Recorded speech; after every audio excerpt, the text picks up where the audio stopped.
Bienvenue sur la web télé de la COP 15. Nous recevons ce jour, pour vous, M. Kwasi Kang-Jérémy, directeur chargé de l'appui au développement agricole du Conseil du Café Cacao. Avec lui, nous allons aborder plusieurs thématiques, notamment l'apport du Conseil du Café Cacao dans la lutte contre la désertification. Bienvenue sur notre plateau. Merci, madame. Déjà, que devons-nous savoir de l'appui au développement agricole? Bon, le Conseil du Café Cacao a plusieurs départements et se charge aujourd'hui de ce qu'on appelle le développement de la filière, ce qui n'était pas le cas au temps de la caisse de stabilisation ou c'était que la commercialisation.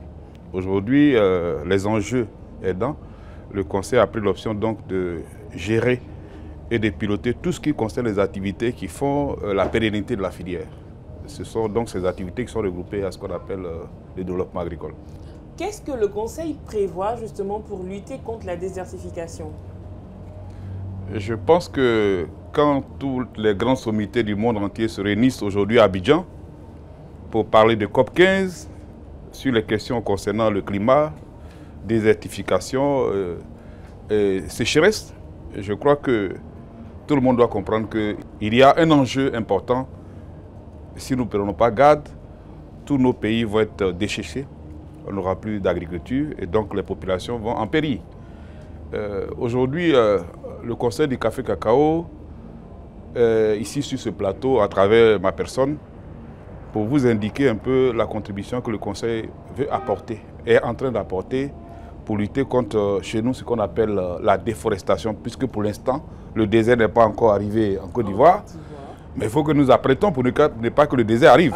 Tout à fait. Et donc, le Conseil a décidé d'accompagner les efforts de l'État en mettant en place un ambitieux projet qu'on appelle projet de contribution à la reforestation dans la filière café-cacao pour accompagner donc les efforts de l'État qui est en train de mettre en place une grande politique de préservation, de réhabilitation et d'extension des forêts.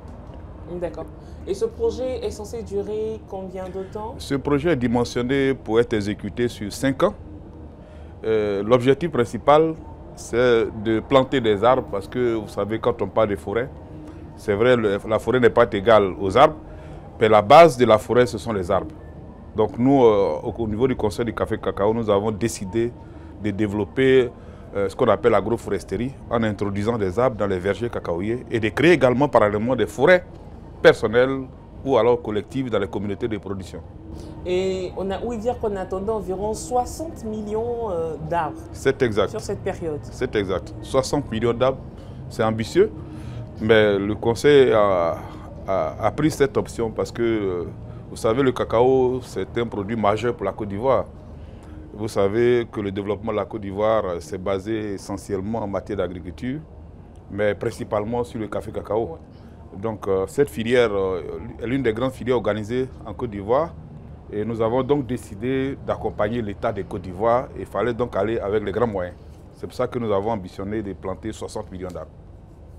Merci infiniment. Nous rappelons que nous étions en compagnie de M. Kwasi Kang-Jérémy, directeur chargé de l'appui au développement agricole du Conseil du Café Cacao.